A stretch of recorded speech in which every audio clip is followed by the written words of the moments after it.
कल ना बहुत बुरा हुआ। मायके में ताऊ की ना डेथ हो गई। मैं जाऊंगी वहाँ, लेकिन मैं क्या बोलूँगी, कैसे उनके सामने जाऊंगी। बस भगवान से यही प्रार्थना है कि ताऊ की आत्मा को शांति दे। तो पहले बड़ों को मेरा प्यार भरा पहलाग और छोटू को ढेर सारा प्यार। स्वागत है आप सभी का मेरे YouTube चैनल अंजू उत्तराखंडी पे। तो चले फिर करते हैं एक न्यू दिन के साथ फिर से एक नए ब्लॉग की शुरुआत। और ब्लॉग की जो शुरुआत हो रही है मॉर्निंग के 8 बजे से। और आज ना काफ़ी दिनों बाद मैं ब्लॉग की शुरुआत कर रही हूँ। ऐसे हो जाता है, घर के ब्लॉग रहते हैं तो आप लोग भी देखना ना पसंद नहीं करते हैं, तो मेरा भी मन नहीं करता है ब्लॉग बनाने का। तो जिसकी वजह से जब थोड़ा बहुत ऐसी सोचती हूँ कि बना लूँ तो तभी बनाती हूँ। आज ना बंदूर की बारी हमारी, तो मम्मी तो चले गए थे सुबह सुबह। मैंने भी घर का सारा काम करके, मम्मी बोले थे मैं तेरे लिए घास काटूंगी, लेने आना करके। और कुत्ते पहले एक बार मम्मी के साथ गए, फिर घर आए, अभी दोबारा मेरे साथ आ रहे हैं। यो आजा, टुटू आजा, आ यो जल्दी आओ।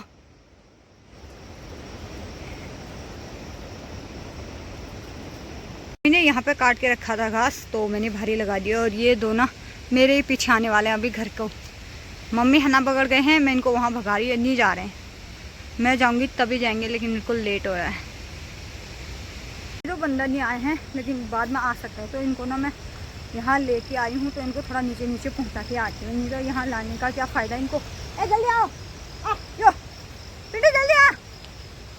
वहाँ से उसके बाद मम्मी बुलाएंगे ना, तो शायद चले जाएंगे। तो बुला दिए हैं मम्मी ने और जाने लग गए कुत्ते। वो नीचे पहुंच गए, दिख ही नहीं रहे यहाँ से। मैं आ गई हूँ घास से घर। और कल ना बहुत बुरा हुआ, क्योंकि कल मेरे मायके में ताऊ की ना डेथ हो गई। वो अब हम लोगों के बीच नहीं रहे। ताऊ मतलब काफ़ी सारे लोग कंफ्यूज होंगे कि कौन से ताऊ। जो हमारी सगी वाली ताई है, जो हमारे वहाँ अक्सर आती है, आप देखते होंगे, तो वही वाले ताऊ अब हमारे बीच नहीं रहे। काफ़ी ज़्यादा बुरा लग रहा है ये सोच के कि वो ऐसे अचानक से चले गए। मतलब ना उनको बीमार हुआ, मतलब कोई दुख तकलीफ कुछ भी नहीं हुआ उन्हें, बस ऐसे अचानक से चले गए वो सबको छोड़ के। बाकी क्या कर सकते हैं, जाने वाले को कौन रोक सकता है, क्योंकि उनकी किस्मत में उतना ही लिखा होगा, इस दुनिया में इतना ही रहने का लिखा होगा। तो सबको छोड़ के चले गए। बस यही दुआ है भगवान से कि उनकी आत्मा को शांति दे। लेकिन दुख पता है किस बात का है, दुख पता है ताए लोगों का है, क्योंकि उनके घर की जो कंडीशन है ना, वो बहुत ही बेकार वाली कंडीशन है। मतलब हम क्या कर सकते हैं, कुछ भी नहीं कर सकते। होता है ना, अब सयाने थे चले गए, मतलब उम्र भी हो ही रही थी फिर, तो शायद मतलब बुरा लगता, लेकिन उतना नहीं लगता जितना लग रहा है। क्योंकि जो दादा हैं, जो ताऊ के बेटे थे, वो मतलब उस हालत में नहीं है कि वो अपने परिवार का ध्यान रख सके, उनका ख्याल रख सके। वो उस कंडीशन में नहीं है। तो वो सोच के ना काफ़ी ज़्यादा बुरा लग रहा है कि मतलब कौन उनका ख्याल रखेगा। उतना तो भाभी काफ़ी ज़्यादा हिम्मत रखती है। देखा होगा आप लोगों ने, उस दिन धान की निराई करने वो हमारे वहाँ भी आ रखी थी, तो काफ़ी हिम्मत वाली है। बहुत कम लोगों पर इतनी हिम्मत होती है। तो उतना तो वो काफ़ी ज़्यादा ध्यान रखते थे। आगे से ताऊ जाते थे तो पीछे भाभी, इतना सारा काम, मतलब सब कुछ। सबसे ज़्यादा ज़मीन उनकी थी, जो दूसरे लोगों ने बंजर कर रखी थी, वो ज़मीन भी जो है उन्होंने अपने, मतलब जैसे गाय ठहरे उनके, उन्होंने खुद कमा रखी थी वो ज़मीन। इतनी ज़्यादा ज़मीन थी। पहले के ब्लॉगों में आपने देखा होगा, एक बार मैं पिछले साल रोपाई में भी गई थी उनके पार साइड, तो कितनी बड़ी खेत थी उनकी, कितना पूरा ज़मीन था। हालांकि वो ज़मीन लोगों की थी, लेकिन सब बंजर होके उन्होंने कमा रखा था। बाकी अब काफ़ी ज़्यादा बुरा लग रहा है कि वो कैसे उस चीज़ को संभालेंगे। मतलब कोई शब्द ही नहीं है। मैं जाऊंगी वहाँ, लेकिन मैं क्या बोलूँगी, कैसे उनके सामने जाऊंगी, मतलब कुछ समझ ही नहीं आ रहा मुझे। मतलब इतना ज़्यादा बुरा लग रहा है, सबसे ज़्यादा ताई को देख के लग रहा है। क्योंकि अब सारी जिम्मेदारी जो थी वो पहले ताऊ निभाते थे, लेकिन अब ताऊ तो है नहीं, तो सारी जिम्मेदारी उनके सर पर आ गई है, भाभी के सर पर आ गई है। क्योंकि अगर दादा भी उस हालत में होता कि हाँ यार वो अपने परिवार का ध्यान रख सके, तो शायद इतनी दुख की बात नहीं थी, वो संभाल सकता था अपने परिवार को। लेकिन कह के काम करने वाला है ना, कि मतलब खुद अपने मन से, अपने दिमाग से वो सोच के काम करता है। वो ऐसा नहीं है जब उसको लोग बोलते हैं करने के लिए तब वो करता है, ऐसा है दादा। तो बाकी क्या ही कहें, बहुत अजीब सा हो रहा है। बस भगवान से यही प्रार्थना है कि ताऊ की आत्मा को शांति दे।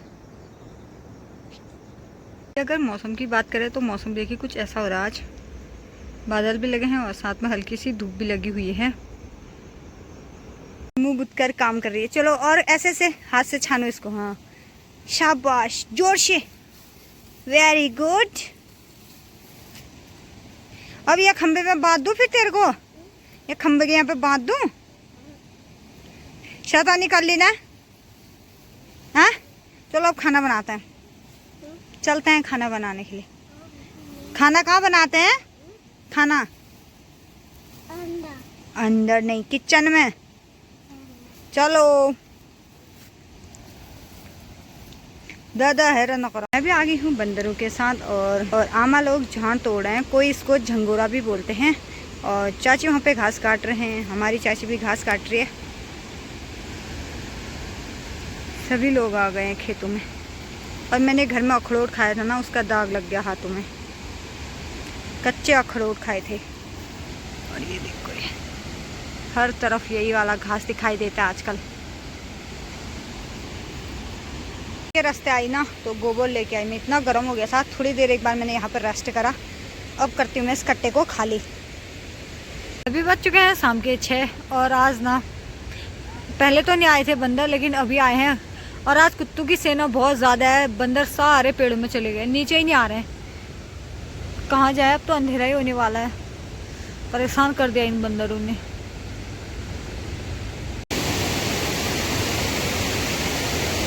और कल ना बिल्कुल भी ब्लॉग बनाने का मन ही नहीं हुआ, क्योंकि घर आते ना, हमें घर आए थे तो अंधेरा ही हो गया था। इतना लेट जो कम हम 6:30 तो हमें यही हो गया था। तो घर जाते जाते मैं काफ़ी लेट हो गया था, अंधेरा ही होने लग गया था।